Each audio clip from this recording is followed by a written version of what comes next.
Special night for you to get back into here, and what does it mean, I guess, for this opportunity for you? Yeah, I mean, the team's been rolling, so you just want to help any way you can. And obviously, Chris is a huge void to fill, and we're have to do it by committee, but just excited for the opportunity. What have you noticed, I guess, about your observation about the way the team's playing as well as they have?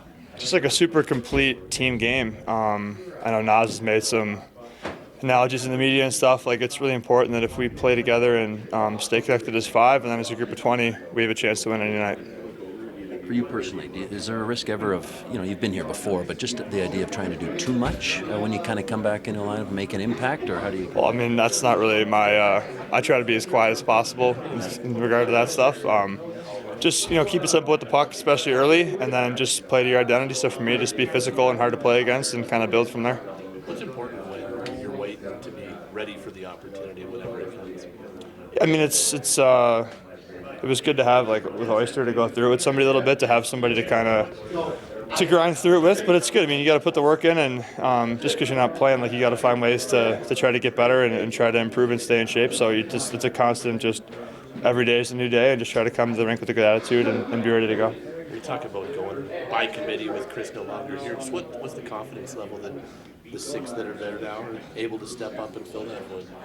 Yeah, I mean, we got some really special players on our back end. Whether you look at Weeks and Rass and Noah, and Shilly's been great since he's been back. Like, we got a lot of guys that have played a lot of minutes in a lot of games.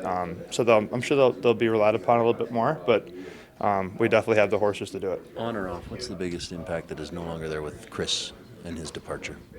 Yeah, I mean, he was the ultimate teammate leader. Like last year when I signed, I didn't really know anybody, and when I first was coming up, first got a text me to go to dinner, and we forged a pretty good friendship in the last 2 years now. So it's tough to see guys leave, but it's just a constant reminder of it's a business, and these things happen. But he was an awesome person and someone that I'll stay friends with after this. And at the end of the day, it's just hockey. But yeah, he'll be missed for sure. Dennis, you and I have talked in the past about the routine a guy can get in when he's playing every night.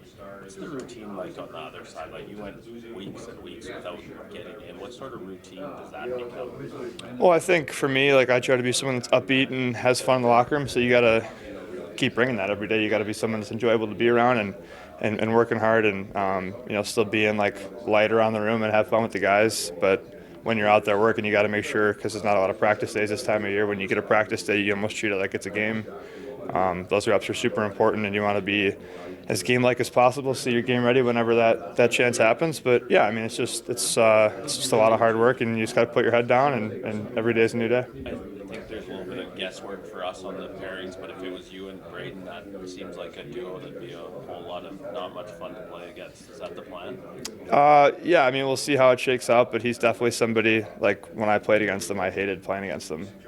So he brings a lot of similar things that I do, so I think that we'll have the opportunity to be physical out there and really kind of, when we're on the ice, maybe push people around a bit and try to be hard to play against, and that's what we have to do. Like, if we're playing together, that's going to be our identity. We have horses that can run up and down the ice and be offensive and get scoring chances. We got to be really good in our own zone and difficult to play against, and make sure that the minutes we're playing out there are heavy and hard and really wearing teams down. That's a pretty big compliment from you if you hated playing against the guy. Yeah, I mean, that's normally how it goes, though. Like, after meeting him now, he's an awesome guy, but that's story across, like, your career. Like, you meet guys, play against them, and you can't stand them, they're normally the best guy on the other team. Like, when I played against Alex Gallant when he was on Stockton and Chicago, and I was on Rockford in Colorado, it was like, I hate this guy, and now he's one of my best friends. So that's normally how it goes, but yeah, it's fun.